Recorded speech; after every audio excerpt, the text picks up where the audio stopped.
उत्तर प्रदेश के जनपद जौनपुर की रहने वाली शिक्षिका प्रीति श्रीवास्तव को शिक्षक दिवस के मौके पर मुख्यमंत्री योगी आदित्यनाथ व बेसिक शिक्षा मंत्री संदीप सिंह द्वारा सम्मानित किया गया। प्रीति बक्सा ब्लॉक के रन्नो कंपोजिट स्कूल की सहायक शिक्षिका है। प्रीति को यह सम्मान मिलने के बाद जिले की शिक्षा जगत समेत हर वर्ग में खुशी की लहर दौड़ पड़ी। प्रीति को उनके घर पहुंचकर बधाई देने वालों का तांता लगा हुआ है। कोई बुके तो कोई मिठाई खिलाकर बधाई दे रहा है। अपर मुख्य सचिव दीपक कुमार द्वारा शिक्षा निदेशक को भेजे गए प्रदेश के 75 जिलों में जनपद जौनपुर की सहायक शिक्षिका प्रीति श्रीवास्तव का चयन किया गया था। शासन द्वारा प्राथमिक एवं उच्च प्राथमिक में कार्यरत शिक्षक और शिक्षिकाओं को 16 से 21 अगस्त तक चयन समिति की बैठक में प्रीति के नाम पर सहमति बनी। सम्मानित होने के बाद प्रीति श्रीवास्तव ने मीडिया को बताया कि इसके पहले वर्ष 2021 में राज्यपाल व मुख्यमंत्री द्वारा मिशन शक्ति पुरस्कार से सम्मानित हो चुकी हूं। औद्योगिक संगठनों द्वारा भी 2-2 पुरस्कार वर्ष 2021-22 में तथा एनसीईआरटी द्वारा भी 4-4 पुरस्कार से सम्मानित हो चुकी हूँ। जिला संवाददाता शिवेंद्र प्रताप सिंह। आपको राज्य अध्यापक पुरस्कार मिला है, पहले तो आपको बहुत बहुत बधाई। धन्यवाद। ये कैसे संभव हो पाया, जिले में प्रथम एक ही आप हो पाई, इसके लिए सेलेक्ट हुई?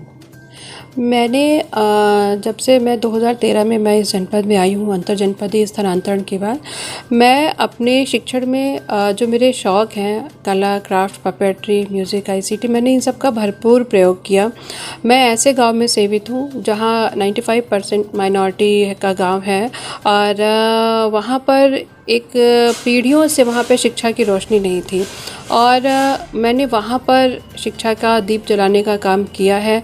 वहाँ के अभिभावकों को स्कूल से जोड़ा है, बच्चों को स्कूल से जोड़ा है। काफ़ी विरोध भी, संघर्ष भी झेलने पड़े, लेकिन उसके बावजूद भी जब मैं उस विद्यालय में आई तो वहाँ पे 15-20 बच्चे आते थे और आज की स्थिति यह है कि लगभग 300 के पास संख्या ये पहुँच रही है।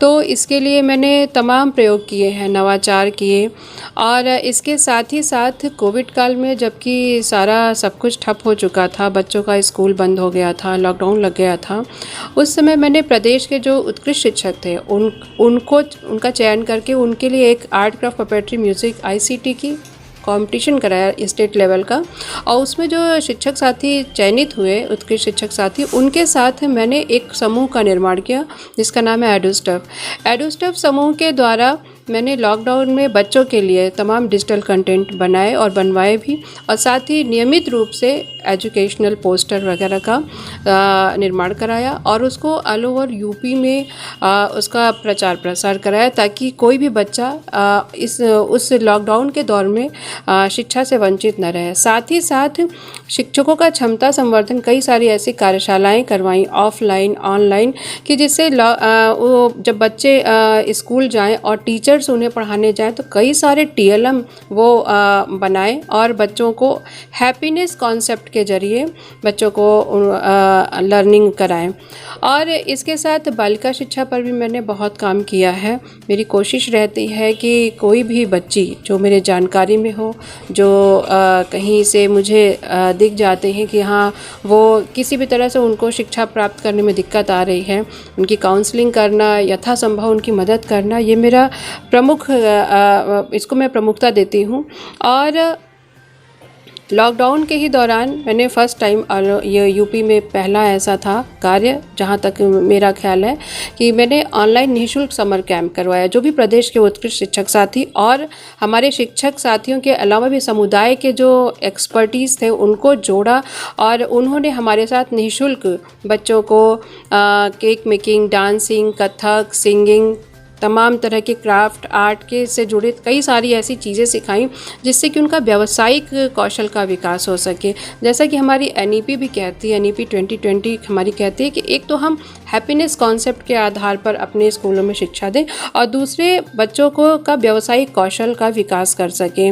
और इसके साथ मैंने अपने स्कूल में कई सारे ऐसे नवाचार किए कि मेरे विद्यालय में बच्चे स्कूल में रहना चाहते हैं।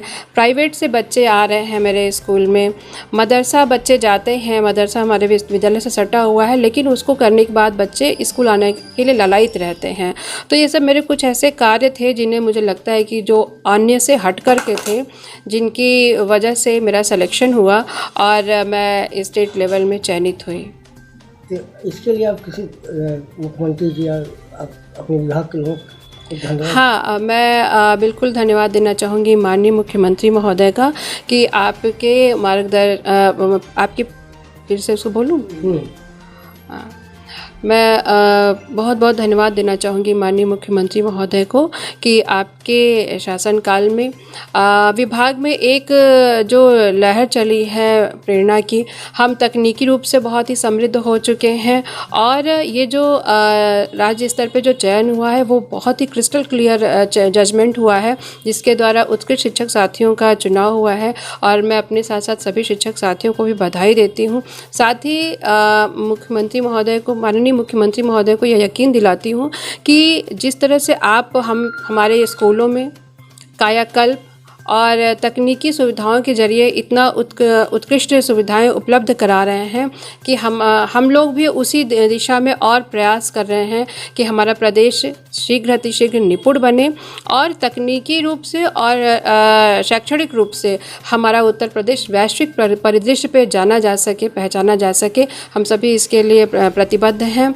मैं माननीय मुख्यमंत्री महोदय के लिए 2 लाइनें कहना चाहूँगी क्योंकि उनके प्रेरक व्यक्तित्व से मैं बहुत प्रभावित हूँ कि हम कितना जिए इसका नहीं महत्व, हम कैसे जिए यही तत्व अमृतत्व। धन्यवाद।